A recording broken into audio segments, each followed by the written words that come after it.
महादेवाय त्र्यंबकाय त्रिपुरांतकाय त्रिकाग्निकालाय कालाग्निरुद्राय नीलकंठाय मृत्युंजयाय सर्वेश्वराय सदाशिवाय श्रीमान महादेवाय नमः।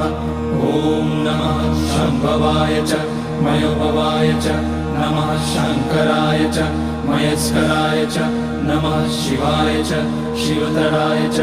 ओम त्र्यंबकं यजामहे सुगंधिं पुष्टिवर्धनम् उर्वारुकमिव बन्धनान् मृत्योर्मुक्षीयमामृतात्।